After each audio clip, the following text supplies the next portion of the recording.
All right. Well, welcome everyone to today's discussion about food security. My name's Kate Brannon. I'm Deputy Editor at Foreign Affairs magazine, and we have an incredible panel here today that can speak to the many sides of this issue. I'm going to start introducing Admiral Linda Fagan. She's the Commandant of the U.S. Coast Guard and the first woman to lead a branch of the U.S. Armed Services. Welcome, Linda. Welcome, Admiral. Sitting next to her is JJ Omajua, the founder of AlphaReach and the author of Digital, the New Code of Wealth. Welcome, JJ. Thank you. Thank you. And sitting next to JJ is Lena Kozarny, a founding partner and CEO of Horizon Capital, the leading private equity firm in Ukraine. So we're going to hear from all different sort of breadths of experience and also geographic expertise as well.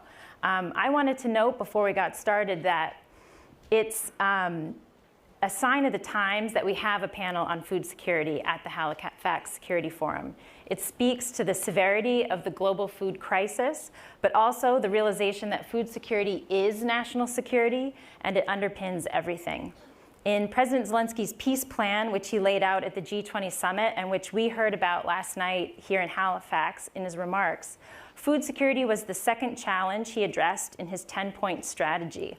He outlined a plan to ship more grain out of Ukraine and also called upon other countries to make contributions. Russia's war in Ukraine has put enormous pressure on the world's food supply. Russia and Ukraine together provide about 30% of the world's grain, and the conflict has made it difficult to plant, to harvest, and to get the grain out of the country.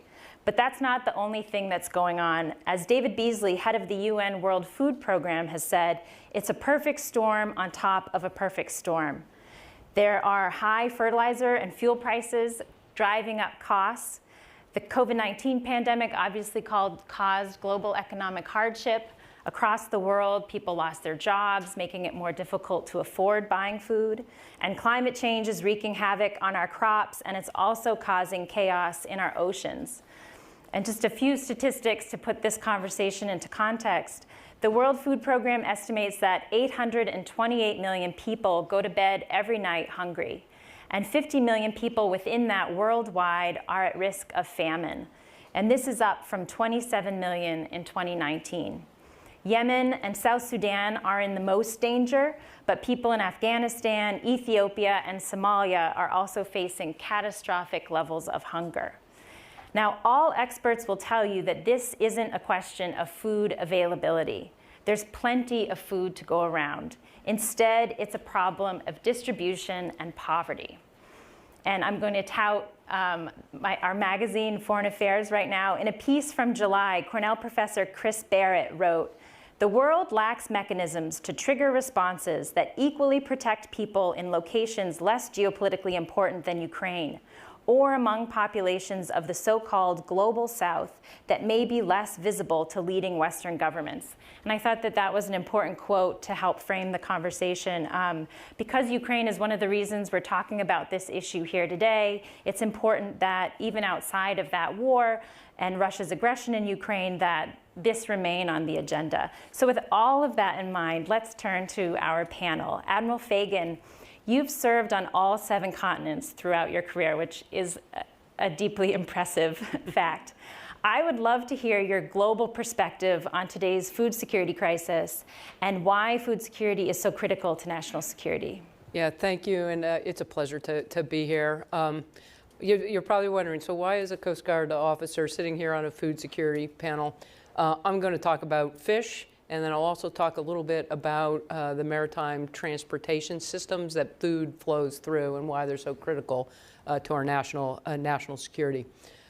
From a fish stock, fish protein standpoint, 40% of the global population relies on fish as their protein source.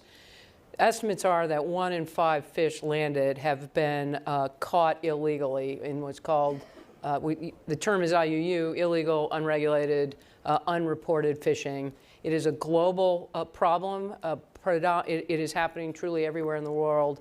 Significant level of effort, illegal fishing effort off of Africa, but also the Galapagos and worldwide. And the malign actors that engage in IUU fishing erode sovereignty of the nations. This is theft of a nation's natural resources that is going on with, in some cases, some impunity, and affects the economic prosperity of these countries, and again, is a national security challenge. And the actors that use these networks for this illegal activity, it also enables other malicious and illegal activity. And so, whether it's a movement of people or drugs or weapons, they are networks that need to be countered.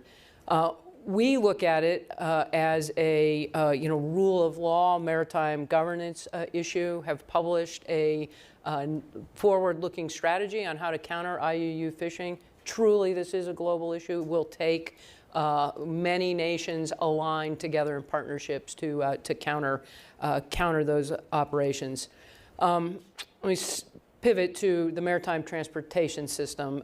Certainly, for all of the countries that are represented here, having a safe, secure, resilient maritime transportation system so that as food supplies move, they are able to move reliably, safely, and securely. And in the United States, the Coast Guard has a role in parts of those systems. And certainly, as we saw, in the U.S. in the height of COVID, the disruptions to the supply chain, many of it focused on container ships, but food and other goods are moving on those ships.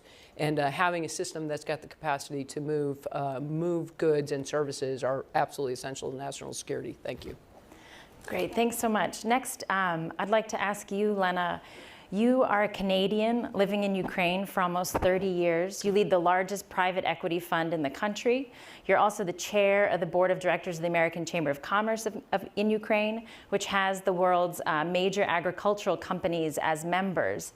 All of this experience gives you enormous insight into the private sector experience in the food security crisis.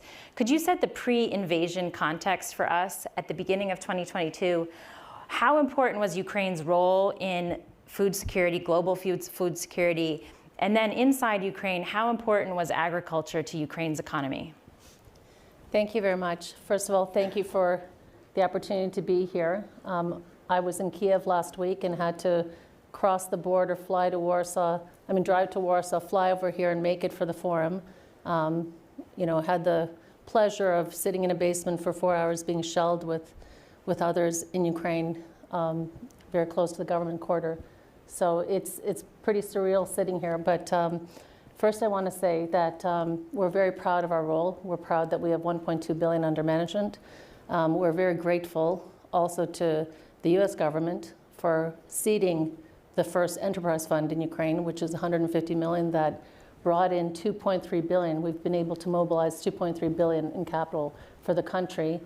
And also, we see that the investments that were made over these years in the telecom, broadband cable, the banking system, all of the infrastructure investments that have been made over the last 25 years by folks like the Enterprise Fund and others in Horizon Capital have really helped the connectivity, the resilience that we see today. So it's very important that what was done over these last years by mobilizing this capital has really, you see the fruits of it now. But going to food security, I can't tell you how important Ukraine is. You know how important Ukraine is. It's quite surreal, February, to be sitting on the stage at our American Chamber of Commerce event with 200 CEOs, with the Prime Minister talking about a blockbuster year, nominal GDP at $200 billion, the highest level of foreign reserves, the third year in a row of blockbuster ag exports. If we look at how important Ukraine is, everybody talks about 10% of global grain trade.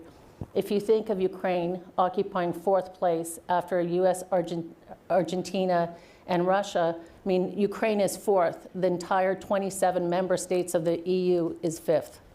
If we look at, it's not, folks focus on grain, but Ukraine exports 50% of sunflower oil, of the global trade in sunflower oil, 30% of barley, 30% of rapeseed, 12% of corn, 9% of wheat.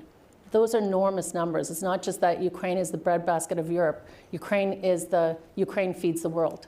If you look at the United Nations World Food Program, 40% of the purchases come from Ukraine.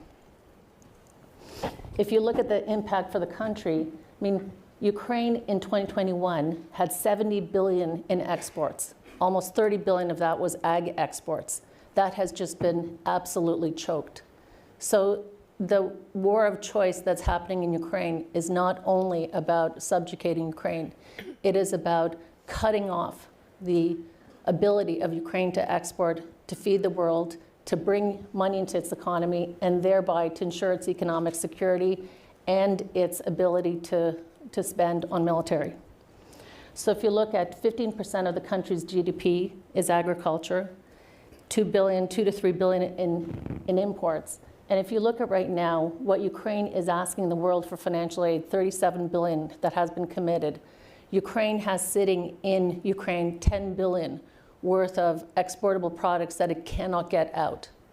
So Ukraine is not only critical for the world in terms of food security, but clearly its ability to fight its war and to ensure that its economy continues over the long run depends immensely on its ability to export and this Black Sea Grain Initiative continuing, and for us seeing stability in that initiative.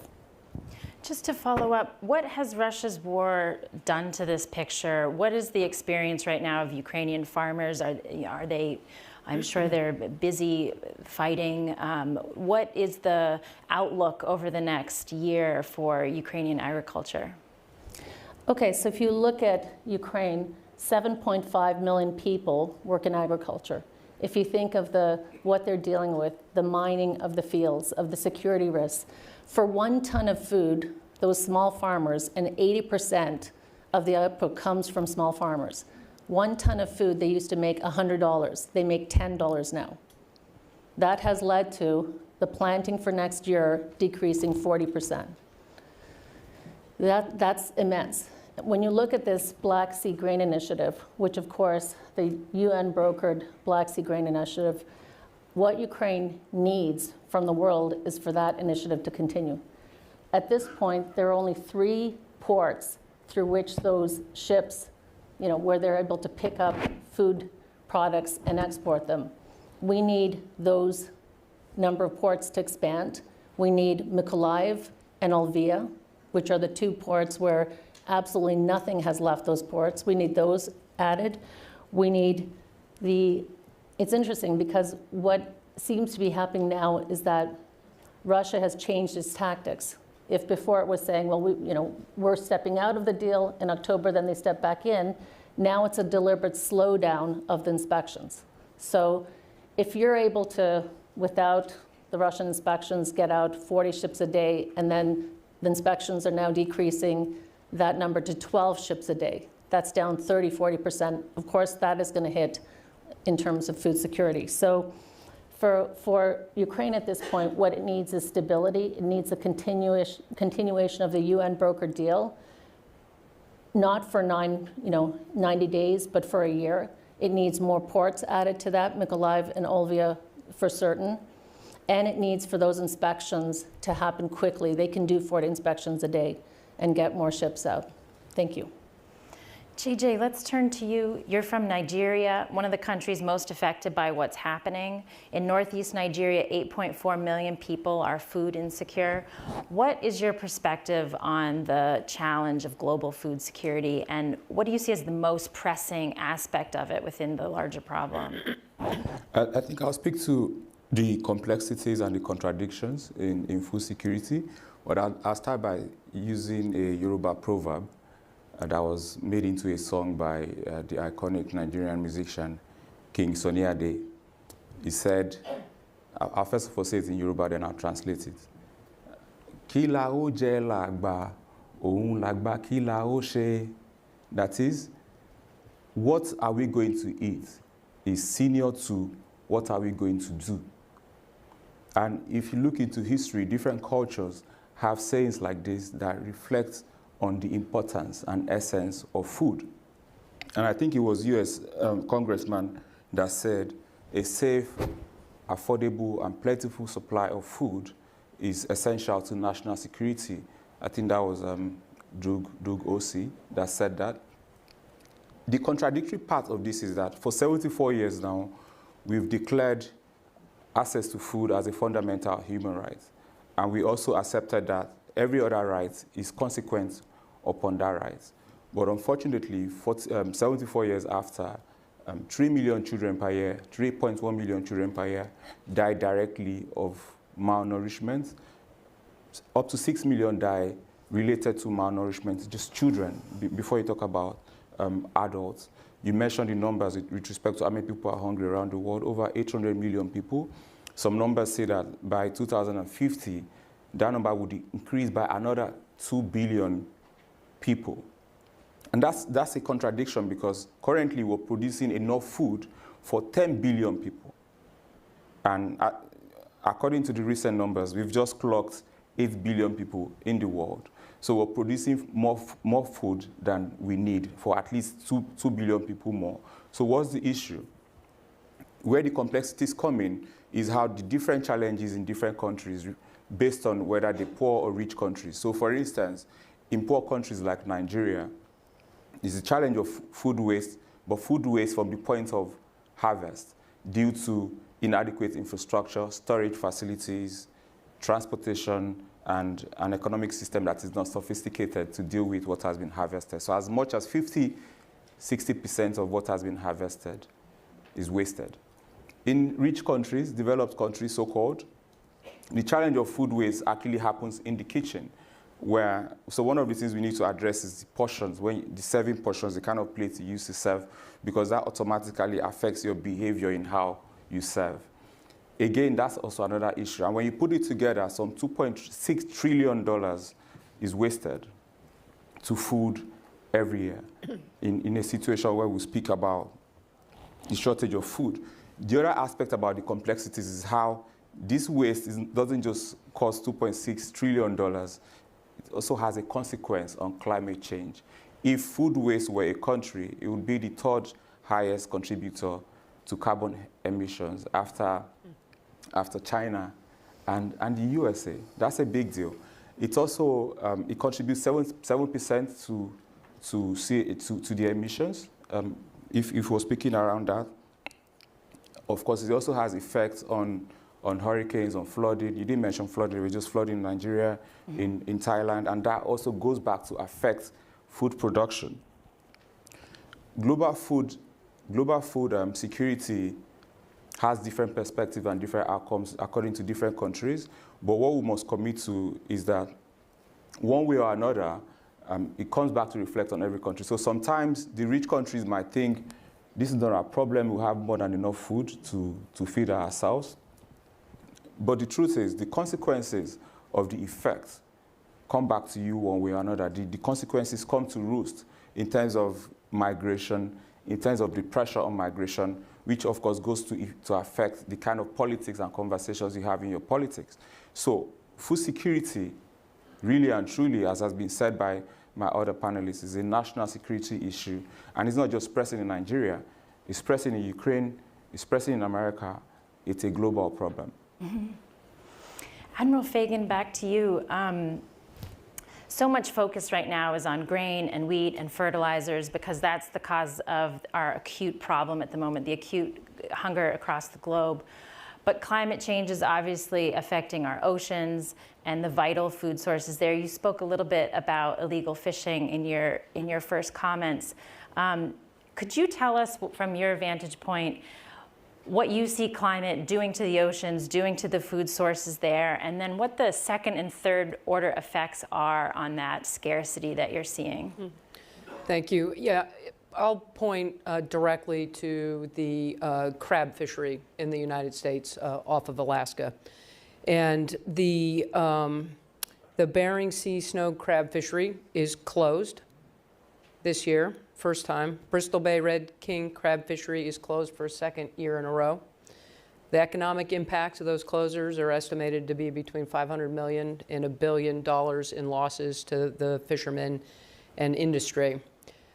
They don't actually know where the crabs have gone. There's a question around whether there was a mass bio die-off or whether they've moved. The fish are definitely moving. They're very temperature sensitive, and so as climate has impacted weather, it's impacting temperatures and flows in the ocean.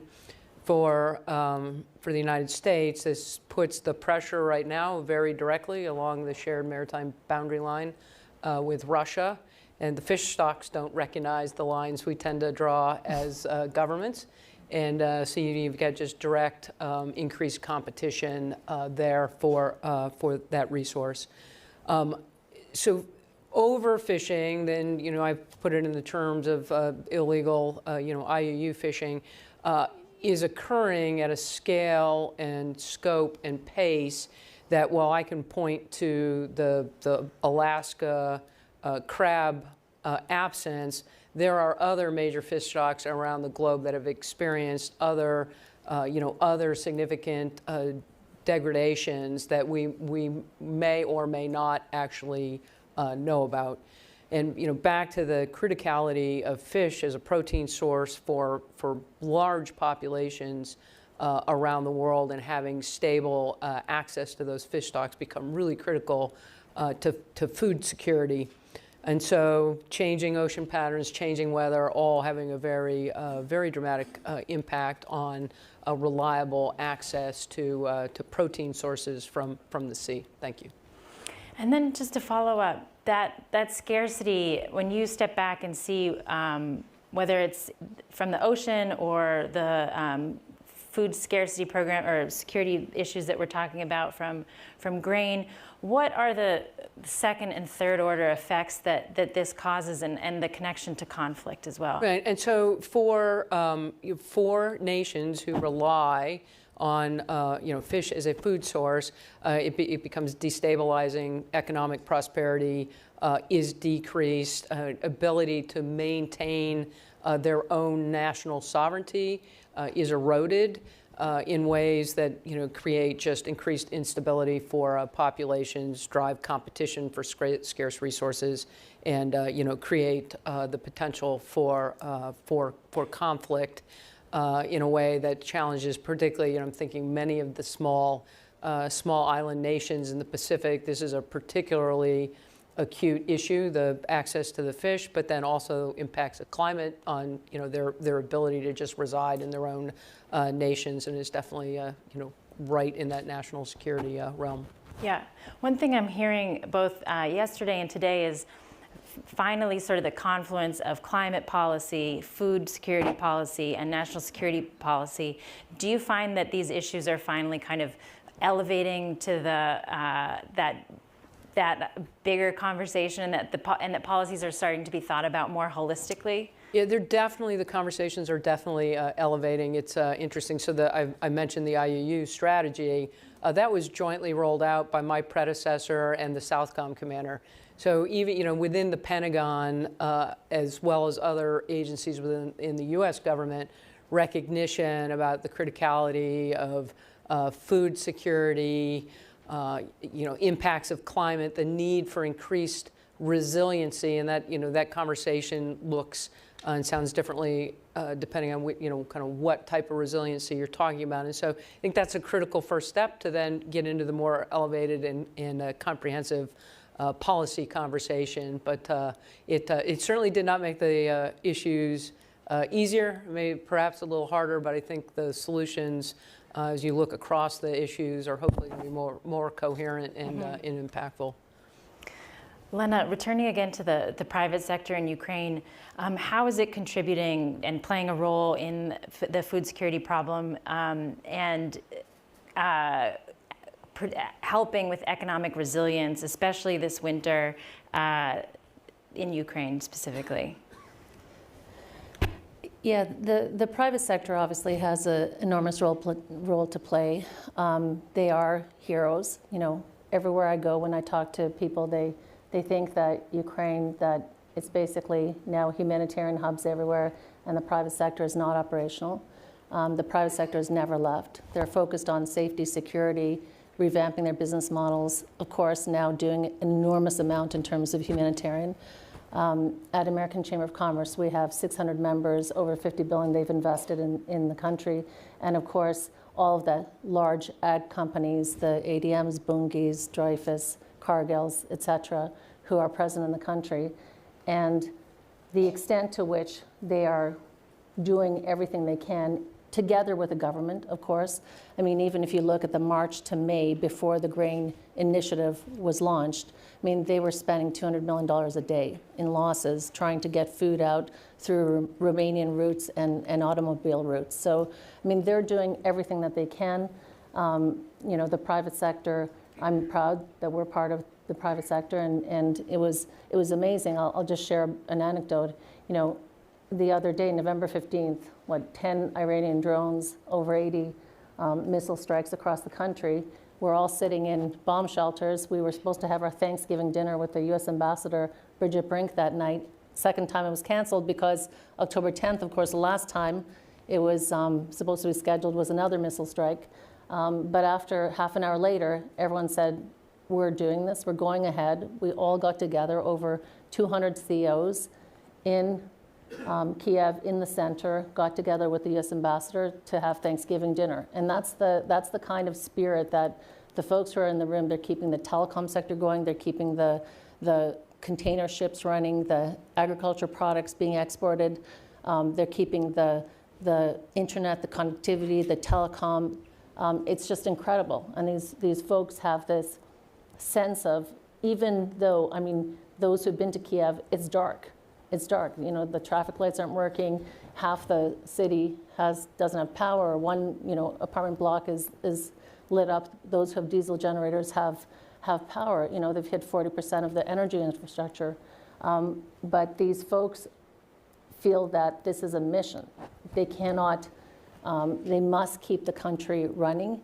It's a question of an obligation that goes far beyond just business. So it's not only on the food security side, it's also on the overall resilience. But in terms, obviously, they need the government support, they need the global community support. The grain initiative must continue. That's important. You know, the President Zelensky announced this grain from Ukraine. He announced that at the G19 the other day. And it was amazing because even just today, the U.S. announced $20 million USAID for the Grain from Ukraine initiative, which of course gets grain to the poorest countries on the brink of starvation. So we will continue. The private sector in Kiev will continue, is resilient, will work with the government and make sure that both the food gets out, but also the economy keeps running. That Grain from Ukraine initiative is also so important, I think, because it combats the Russian disinformation about the cause of the lack of Ukrainian grain on the market, which I think is so important as well. JJ, I wanted to return to you. You previously described how complex this problem is. When something is that complex, how do you go about addressing it? Where do you begin? Yeah, so the fundamental thing about complex problems is that there are many ways to deal with it. But I would say, for me, based on the way I've thought about it, the blue pencil theory would be a good part to it. So I personally used to think that blue penciling was a legal jargon and it was a legal strategy just meant for lawyers. Then I had a sit down with one of my mentors, Senator Adamu Abdullahi, about another complex problem that had nothing to do with lawyers, and it wasn't a legal problem. And he started to say that we could apply blue penciling to this thing. And if you look at the global food security issue, we could actually apply blue penciling. And basically the idea is, you have a big problem, there are many parts of it that is problematic. Then you now decide, according to your resources, what part of the problem do you have the resources and the means and the motivation to address? And in picking those parts, how do you then prioritize the parts that have a huge consequence on the overall problem? That's basically what, in this context, blue penciling is if we're going to address a problem. And on the continent, in Africa, an organization like the African Development Bank, led by Dr. Akinwumi Adesina, they've actually done something along those lines. The African Adaptation and Acceleration Program that's currently being deployed in about 26, as at the last time I checked, 26 African countries, directed at over 30 million farmers, impacting grain yields in Ethiopia, in Ghana, in Madagascar, in Mozambique, helping to improve the farming system, affecting extension work, improving seed varieties, improving yields. Australia initially we talk about the death of food in Australia. This particular, the TAT program and the AAP program, 3AP program of the African Development Bank is already yielding big results on those fronts. And I think that what they did was to solve a food security problem and at the same time use it as an adaptation solution with respect to climate change, right? Which of course also helps to increase the productivity of the individual countries. And I think for rich countries, they might be looking at, talking about blue penciling, they might be looking at reducing waste. And how do you reduce waste? Food wastage is a behavior problem. And how do you change human behavior? There are many ways you could change human behavior, but one of the ways I know is that you look at 3 factors. 1 is the capability of the individual to change the behavior. 2 is the opportunity of the individual to change the behavior. And 3 is the motivation. I think that we already have, as a collective, as an individuals, we have the capability because you can just decide to eat. You can just decide to serve the amount of food that you can eat rather than overserve and then end up wasting. We have that capability. In terms of opportunity, there couldn't be more need for opportunity because we can already see that when you waste food, there are consequences, not just to the fact that somebody else is being denied access to that food, but even to the environment and consequently the ability of the world to even create food. The challenge we have is with motivation. Because we haven't seen this as a big problem enough. We haven't seen this as a complex problem enough. And that's what we have to deal with. We have the capability to make this change happen. We have the opportunity, especially with conversations like this, to make this change happen. What we need to address is the motivation. So they always say, for instance, when there's a will, there's a way, which means that no matter how the problem is, once you have the motivation to go for it, you would be able to, one way or the other, deal with it. Then have you thought of a situation where there's a way, but there's no will? That's a bigger problem. Because now there's a path to move forward, but you don't have the motivation to move forward. And I think with respect to food security, with respect to global food insecurity, however you want to look at it, whether from the point of food security or from the point of food insecurity, what we do not have is the motivation, especially as a global community, to address it. Admiral Fagan, building off of what JJ just said, what are the opportunities in the food security problem? We've heard a lot yesterday and today about the need to attract countries to the side of the liberal international order, away from authoritarian states like Russia and China. How can food security be a part of that effort? Yeah, so I'll answer in the context of the fisheries problem set. Is the counter to it requires, and you heard the Secretary of Defense talk about the power of partnerships and allies, and this is true, very true in this particular problem set. There is no one nation who has all of the capacity and authority to counter some of the challenge in the problem set, and so. One, it starts with improved information, illuminating the scope and scale of the problem, and then sharing that information. We've heard earlier about the power of sharing information as allies and partners, and then kind of thirdly, it is all about partnerships and engaging together in an aligned, with aligned will and commitment to countering some of the challenge and the problem. We have approached it from very much those aspects. Improving the maritime domain awareness, information sharing, and then partnerships. And so, for example, we've got upwards of 18 bilateral partnerships that we've signed with with nations around the region. I'm focusing primarily now on the Pacific, where a Coast Guard ship may come and we pick up a fishing resourcing expert from a partner nation and take them out to let them do boardings.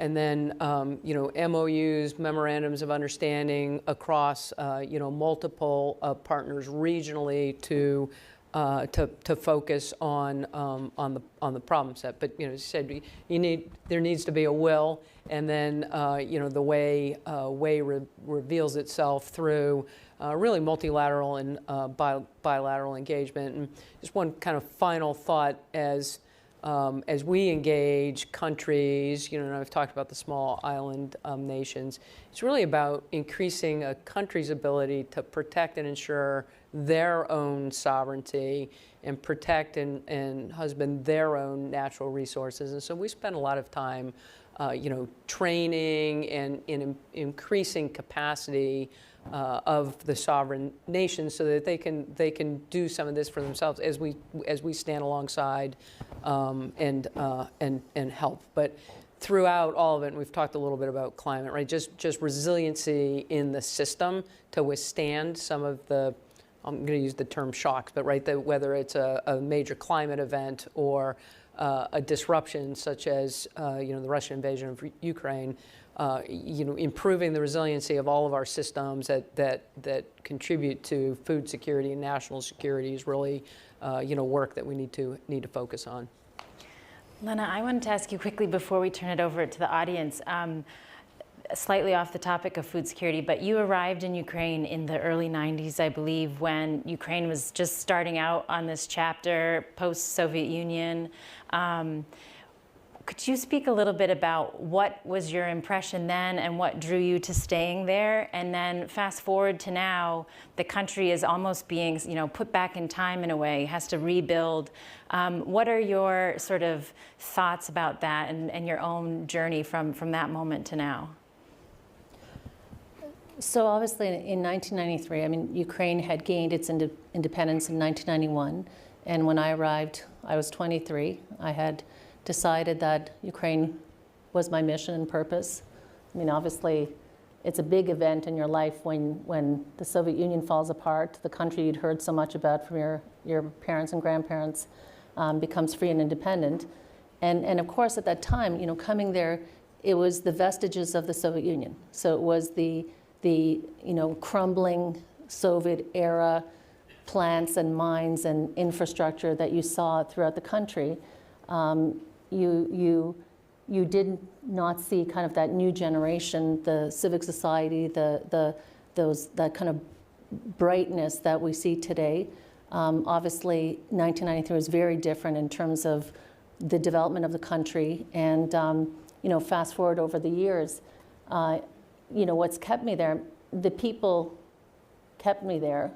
The ones who motivate me the most are the new generation. I think in the last 8 years, in the last 10 years, this rise of this new generation, those who've never been born in the Soviet Union, they have no nostalgia towards it. They don't think and harken back to these good old days when they were taken care of. They are very westward focused. They want the opportunity to create themselves, to develop themselves, to take their idea and make something from it. And it's incredible because those are the people that inspire you, that are driving change. Even the tech sector. We've become one of the largest investors, the largest investor in tech in Ukraine. And there was no tech sector. In 2003, it was a $110 million industry. It's a $6 billion industry, $6 billion. For anyone who follows Ukraine, the level of digitalization, the Ukraine in a smartphone, 70 government services. I have my COVID certificate on a piece of paper. They have everything in DIA. 17 million people have DIA app, have their birth certificates, their driver licenses, in their smartphone. It's incredible. And even the resilience during this time of war has been to great extent because of digitalization. So, for me, the contrast now, 1993, dark, very Soviet vestiges, no real sign of the new generation, everyone kind of homo sovieticus and nostalgic for what was this like system that took care of them. Now fast forward, this new generation that really, it's exemplified in the president. He's young, he's 42, his team is young. You feel like at my age, I'm 53, and I feel ancient compared to the teams that are in place in the government, in the parliament. These folks are taking their country westward. dreaming about being part of the EU, desperately delighted to be a candidate country, wanting to reform the country. We saw that over the last 8 years, the extent to which they have reformed since 2014. You know, half the banks closed in the banking system, Prozora, the electronic procurement app. Digitalization cuts out that corrupt official that you don't even deal with anymore. You're doing everything on the smartphone. So you know, for me, it's what's kept me there is the new generation. What we cannot forsake. We cannot let them down. We can't let that new generation. We can't let them down.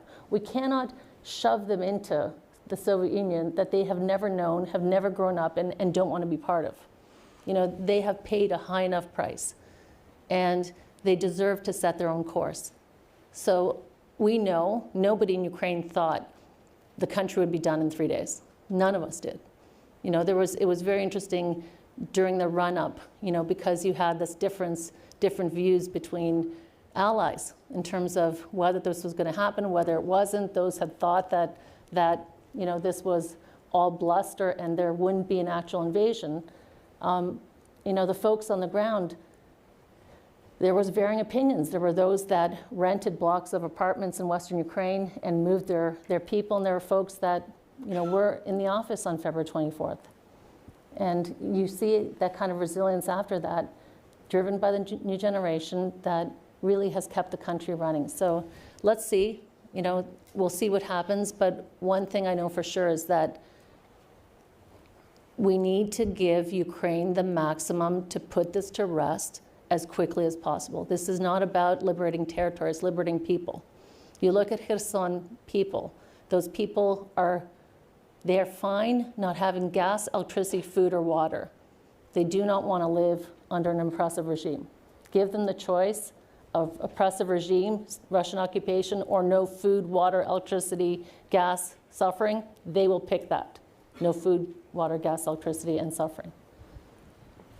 Well, thank you so much. I know I've taken us off topic, but I thought it was important to, while you're sitting here, to share that perspective with us. I'm going to open it up to questions from the audience. I see you right away. Please, go ahead.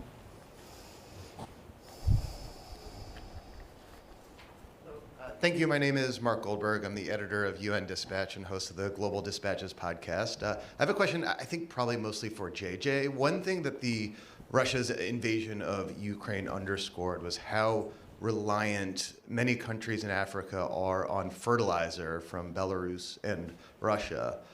Are you seeing efforts in Nigeria or perhaps throughout the region more broadly to, in response to that, create a domestic fertilizer industry? And how has Nigeria and other countries in the region responded to the fertilizer shortage and crisis? Thank you. Thank you. Interestingly, Nigeria sort of anticipated this because even though some of the reactions were criticized in terms of how it reacted to initially how China was bringing food to Nigeria through, I don't want to mention some other African countries, pretending to be food coming from those countries specifically. And also right now, I think one of the biggest fertilizer plants in the world has just been commissioned in Nigeria, in Lagos, as a matter of fact. And the African Development Bank that I mentioned earlier, they're doing quite a lot of work trying to make sure that Africa shows resilience. Some of it in reaction to what has happened with Putin's war in Ukraine. A lot of it is just a commitment to ensuring that more often than not, whatever happens around the world, Africa is able to solve its own problems. Mm-hmm. So in a lot of ways, Nigeria, the African Development Bank itself, and a few other African countries are taking responsibility. And I do know that the fertilizer plant in Nigeria that has just been opened by the Dangote industry is being developed not just for the Nigerian market, but a lot of it for the African market, using the platform of the African trade and African free trade area, AFCTA, which is one of the biggest trade deals in the world. Excellent. Right back here. Hi, Madeline Redfern. I'm from Iqaluit, the capital of Nunavut, Canada's biggest but smallest populated territory. I would be remiss if I didn't speak that Nunavut Inuit have the highest food insecurity in this country. Pre-COVID, pre the invasion of Ukraine by Russia, 8 out of 10 Inuit preschool children are food insecure. It's gotten worse since COVID. It's gotten worse since the invasion of Ukraine. Fuel prices have increased food prices across this country, and more so in Nunavut than anywhere else, because we have no roads or rails into our territory. So a liter of orange juice is $25. A cantaloupe is $10. A head of cauliflower, $10. A box of cereal, $12. Our soup kitchen food center was feeding 150 people a daily before COVID. It now feeds 500. Most of those are children and families. We need to ensure that the infrastructure investments, especially the billions of dollars that the government of Canada, including the United States, that are planning to invest in NORAD modernization, must ensure that it is dual purpose, good for our communities. We need energy security. We need reliable energy and get our communities off of diesel. It's a big issue. It's a huge cost factor. Before the Russian invasion of Ukraine, our government in Nunavut was spending about $1 a liter for petrol. It's gone up. That's why food prices have gone up. So it's not also really an issue of lack of food. It's a lack of income. So I'm working hard to make sure that we don't repeat the mistakes of the past. When we saw the infrastructure investments being made into the early warning systems during the Cold War, that saw my people eating off the military dumps. We need to see these NORAD and infrastructure investments actually transform our communities, that those investments, are not just military based, because we need an economy and we need to be part of the solution that actually helps not only support continental defense, but also supports the security issues that are both economic and food security in our communities and our people. Thank you. Thank you so much.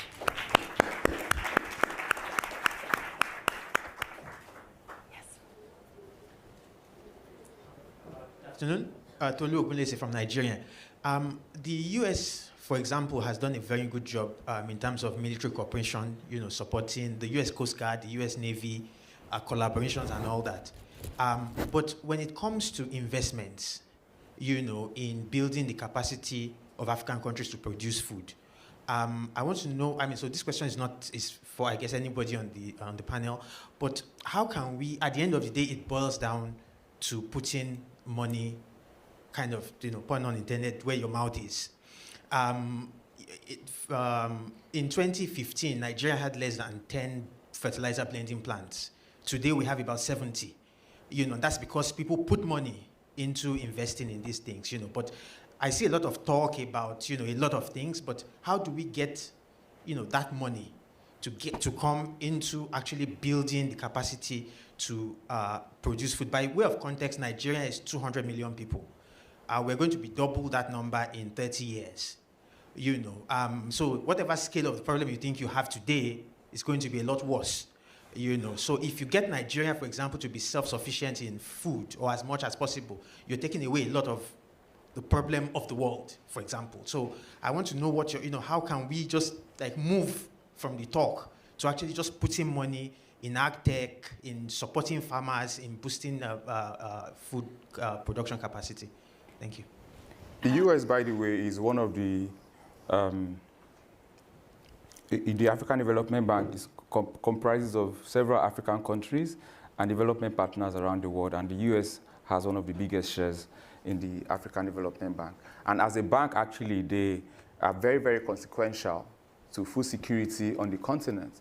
And I'd also like to say that questioning, listening, talking, they're all very important. They help us understand the problem.